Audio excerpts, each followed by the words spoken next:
All right, y'all, day 2 of the house pad project here, and everything is going really well.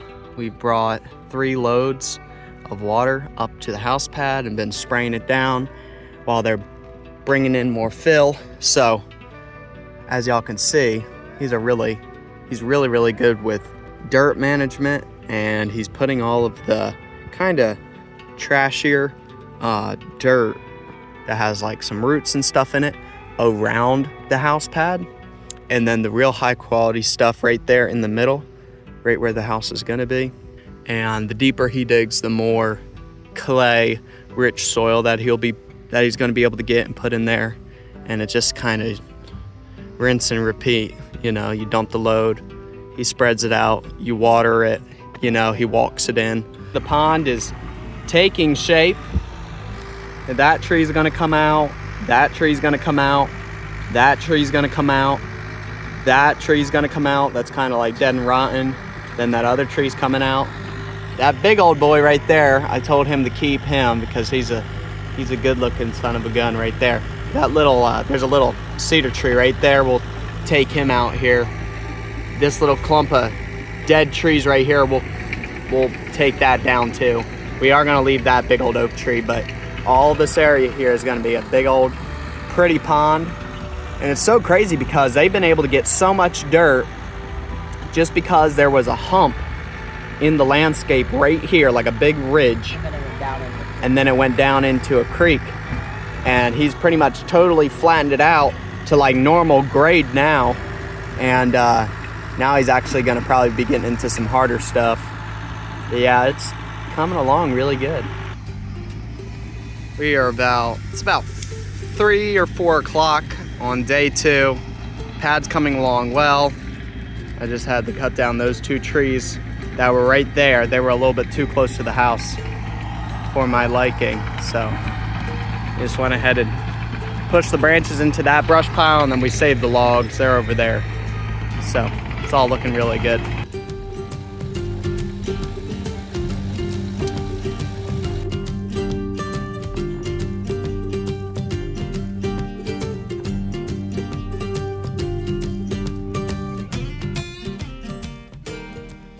All right, y'all, it is day 3 of the house build project, and we are still getting everything all graded out and leveled, and we just dumped 2 more piles of dirt there.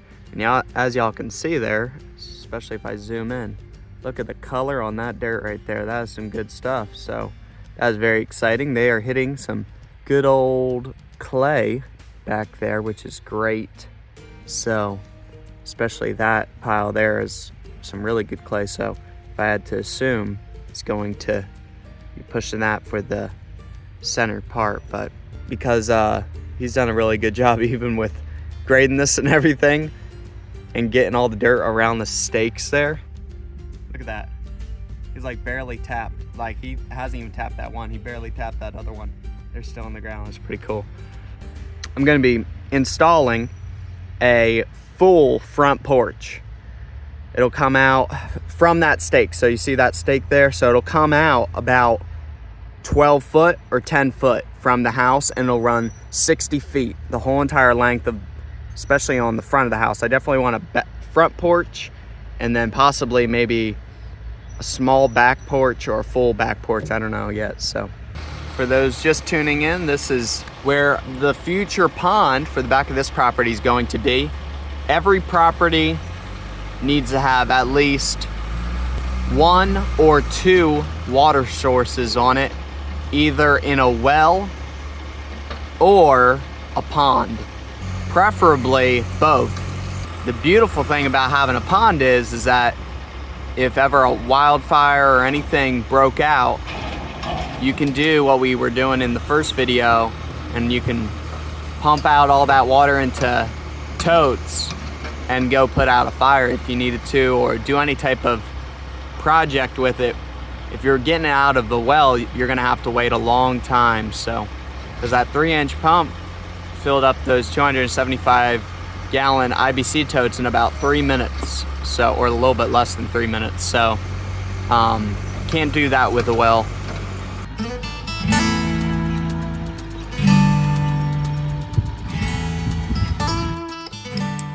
All right, y'all. They are all done the pad. Now it is really tricky to show this on camera. Like, first off, how good of a job he is able to do. But then also just like how he's been able to just grade it just beautifully. So this is pretty much right here is like the front porch area. So when you're on the front porch, this is your view here and over there, and then also over there. But anyway, right there is where the pond's gonna be. So it's gonna, and that bunch of trees right there, that little bunch right there, is gonna be coming out. So that little area right there will be the pond.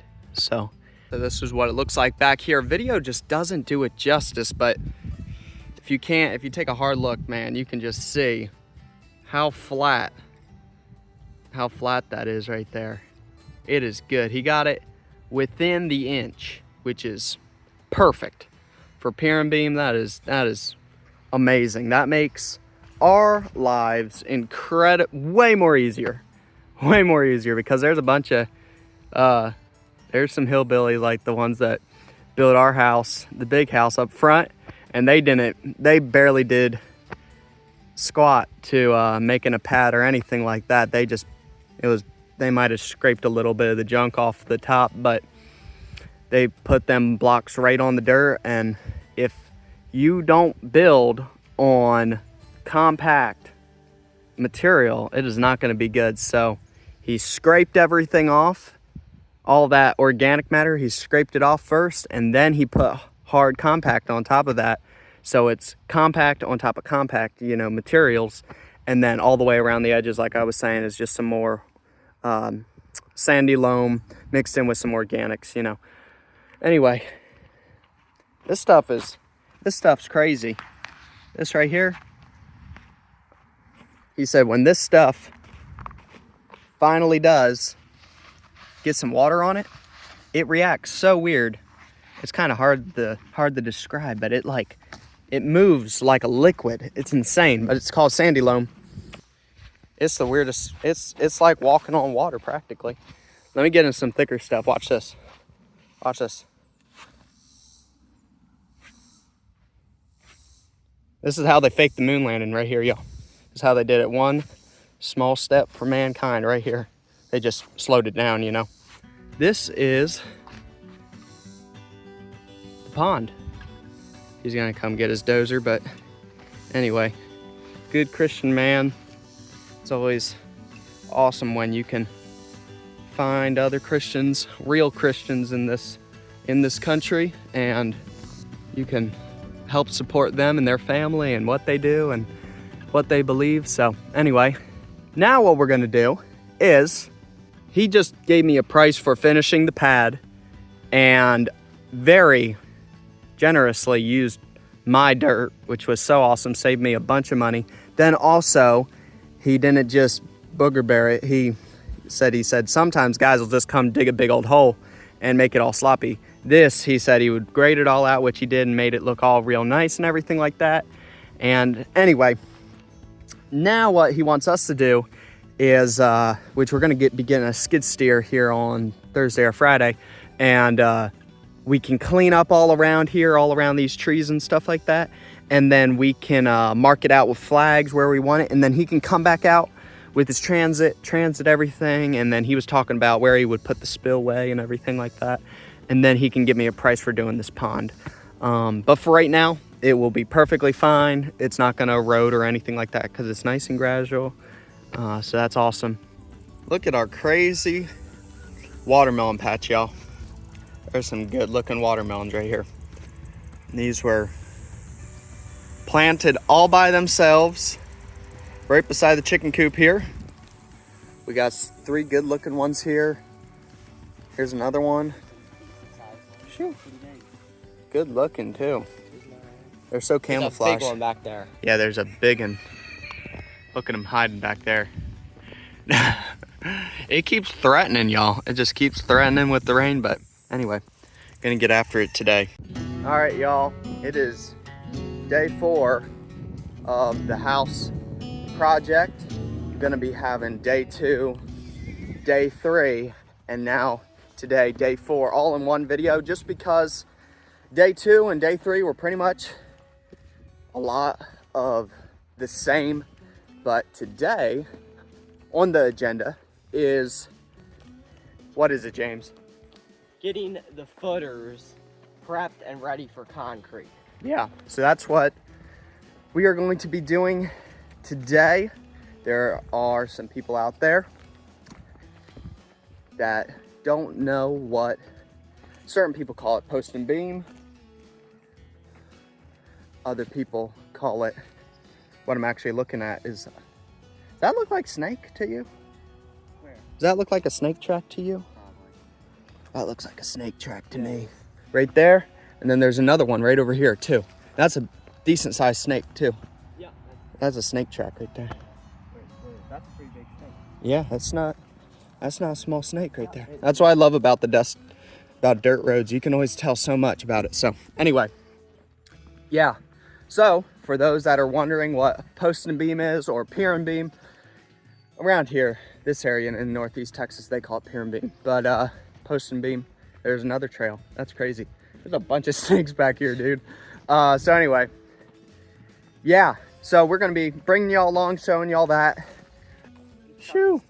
It doesn't show up as well on camera, but this truck is filthy. But that's fine. Look at that window. Look at this dirt on here. Shoo. All right. Go ahead and start up the old Ford.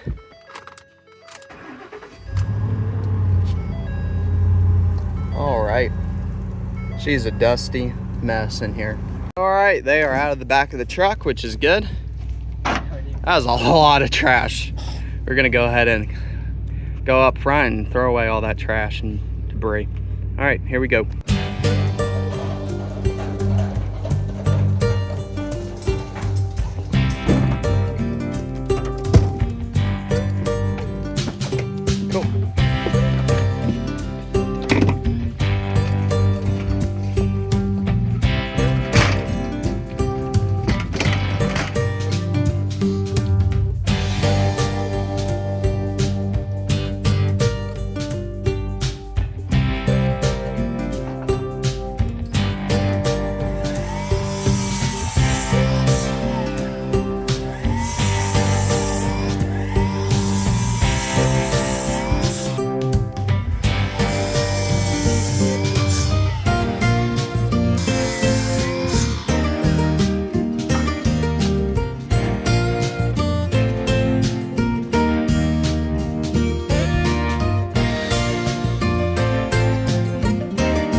Alrighty, so me and James are over here, and on our little 2-man crew, we're working on this here. And over here, Jed and Buddy are over here on the pad, and they are laying out weed guard barrier. And it's not to keep weeds from growing, because weeds don't necessarily grow underneath your house. We've never had that problem with any of our pier and beam stuff. But when you're underneath your house and you're doing plumbing or anything underneath your house, you don't got to be on top of all this dirt. And if water does get under there a little bit, and then it's moist and damp and nasty, and then you're muddy. So we put this stuff down here. I've seen other people do this, and I'm like, man, that is so smart. So I was like, when I finally build my house, I want to put this stuff down. So that's what we're going to do.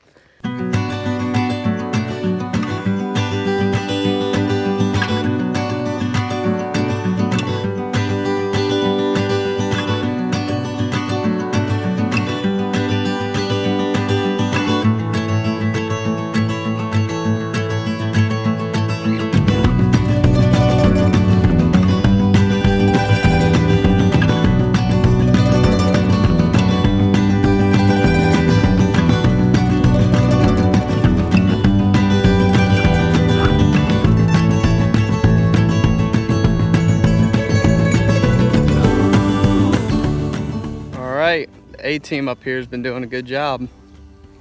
I've been laying out all the forms down here, and Jed and Buddy been doing a good job laying out this weed guard here, especially with all the breezes that we're getting. And of course, I'm just throwing these down here. This ain't nothing precise or anything yet. We're gonna get strings involved and levels and measuring tapes and everything like that. So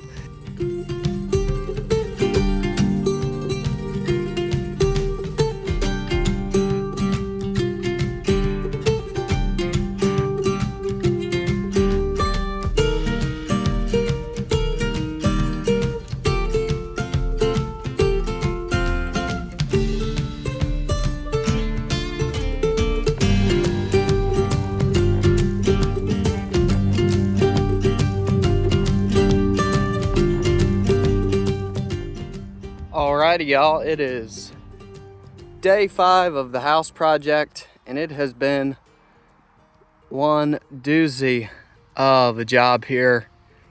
I would say this is one of the toughest, most labor-intensive parts of building a house is doing the foundation work.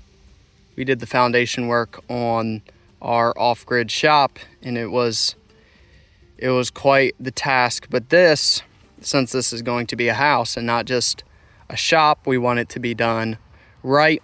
So we changed our plans a couple different ways of how we were going to do our forms, if we were going to form up or form down. And we decided the best, most secure way is to form down into the ground and have 2 by 4 inches come up out of the ground. So we dug 6 inches down and compacted it down in there. As y'all can see, we chipped all around the sides there, like that, like so. Alrighty, y'all, we are all done for the evening. We got done 3/4 of the outside done. We got this section done. We got this front section done, this front row, and then that back side over there. So we got 15 done, and now all we have to do is 20 more. Day 5 of my dream home build. It's going well. My hands are super, super sore from digging, but very thankful, very grateful, and I'm very tired. Long day, and I appreciate James. He's been out here this whole entire time with me, and he's been doing a lot of the measuring and leveling and everything like that, and I've just been the muscle behind him, digging out all the holes and everything like that. And also Buddy's been out here. He made us some burgers, and he's just been good comedic relief along with pitching in here and there. That is the update on the house build, day 5, and I think that is going to be it for today's video. We are not experts. We are just flying by the seat of our pants and just winging it and just making it work. As my dad would say, we're making it work, we're making it happen, and it's a dream, and we're gonna mess up and make mistakes, but if you learn from your mistakes, they're not a mistake. They are a lesson to learn from. So there you go, y'all. Hopefully y'all will have a great rest of your day and week, and we'll catch y'all in the next video. Bye for now.